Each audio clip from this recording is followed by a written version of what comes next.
Okay, my primer pieces are all pretty much dried up here. I've already done these, but as you can see, like my primer, it leaves a lot of dust behind, and it's kind of rough. If you're using spray paint, you probably won't have this problem,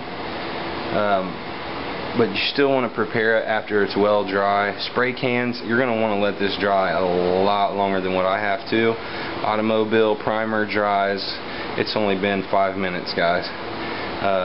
Spray can primer, you're going to want to let it dry at least 24 hours. So keep that in mind if you're using spray cans. All this can be done with spray cans. Don't think that it can't, because it can. I've used spray cans before. It just takes way too long to dry. So once it is dry, you go back to that Scotch-Brite, and you're not using this like sandpaper. You're using this like a wet rag, and you're cleaning glass, basically. You're just going to go over it and just smooth out. It'll grab the rough spots in it. It'll grab it and just kind of peel it off. So that's all you really want to do. You're just wiping it down. I guess it's kind of like sandpaper in a way, but this stuff isn't real gritty, so it's not going to make scratches and grooves.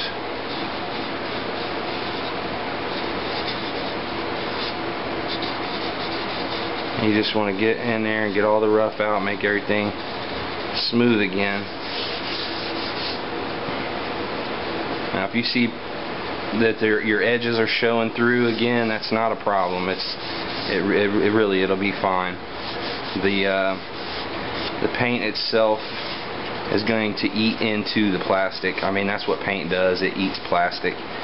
It's got thinner in it. Thinner eats plastic. So, and that's basically it. And that thing is as smooth as a baby's butt now.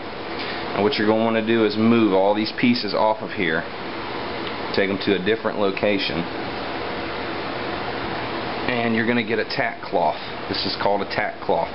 It's I don't know if you can kind of see. You can see through it. It's a cheesecloth or whatever. It's really sticky. And you're going to take all your pieces and you're going to go and wipe out every single crack and crevice on every single piece. And this is getting all the dust out of all your cracks. You're going to want to wipe the back, the front. You're going to want to wipe the whole thing. Wipe it down really good and get all the dust off of here. Otherwise, your paint job is going to look like shit. So I'm going to go ahead. I haven't done this to the rest of my pieces yet. I'm going to go ahead and finish this up. I'm going to wipe all these down with this tack cloth, and then I'm going to wipe down this board, because as you can see, the board's got a lot of dust on it, and you don't want no dust when you're laying down your base and your finished paint. So I'm going to go ahead and finish this. I'll be right back. Alright guys, I got all my stuff ready, and I'm just laying out some of the pieces now. Now, as I said, I didn't have all my buttons and stuff out. You're going to want to take your Scotch-Brite and go over your buttons. You're going to want to scuff them up real good until they're not shiny anymore.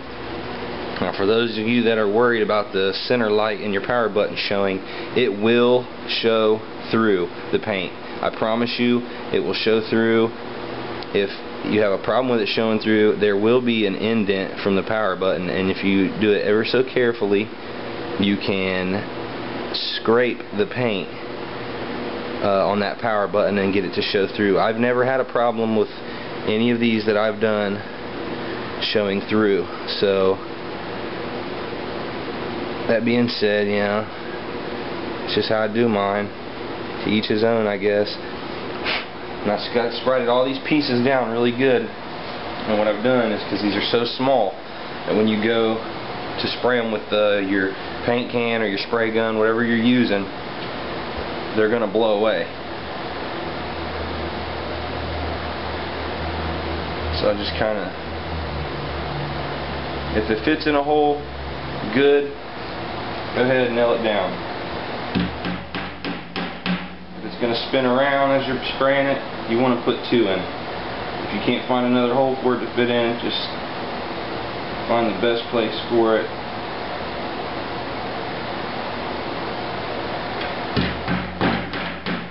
nail that fucker down. If it's up against an edge, you want to kind of peel out whatever you're using so it gets on them edges really good. You know, I don't even like where that's at. I'm really just going to make it fit in this hole right here. It looks good. Alright, let's see, the faceplate was moving around quite a bit. So I'm going to go ahead and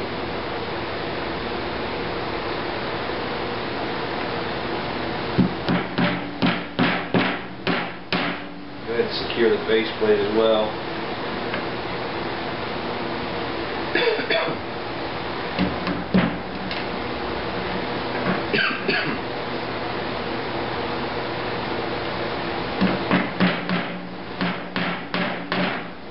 Alright. Now I'm going to go over everything one more time with a little bit of the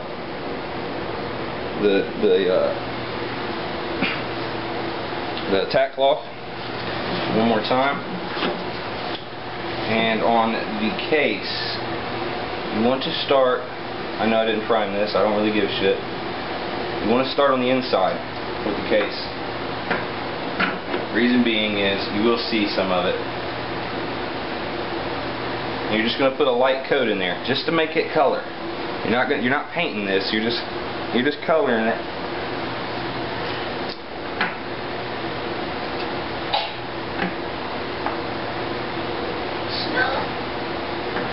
Kind of want them spaced out so that, like I said, you can get it to all the edges really well. Alright guys, I'm ready. You ready? Let's do this.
Alright guys, I got a last second decision. I figured what the hell, that'd look good slipping up out of there the same color as that.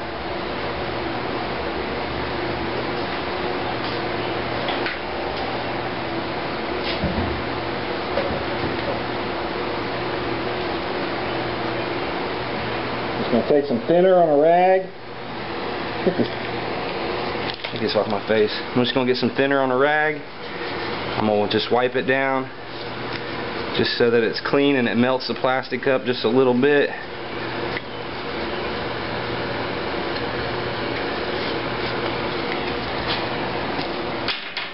Let's do it.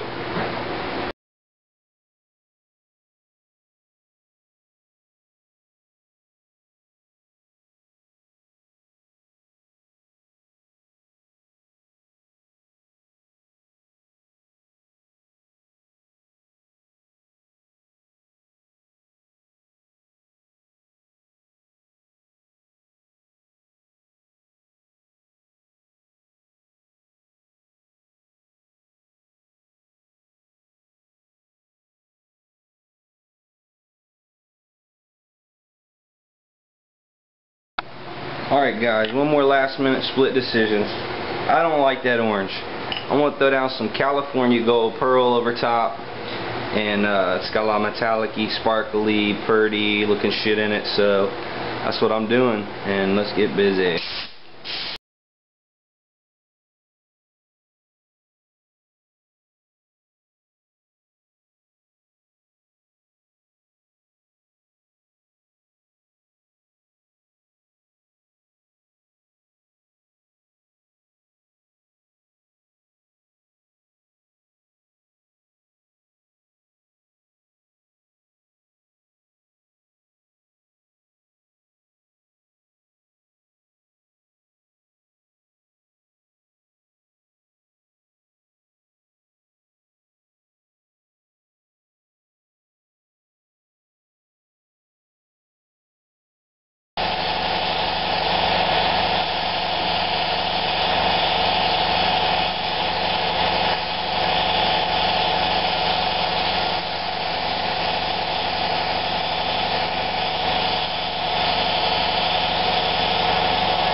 You can't capture the look of it in here, but that shit looks really good.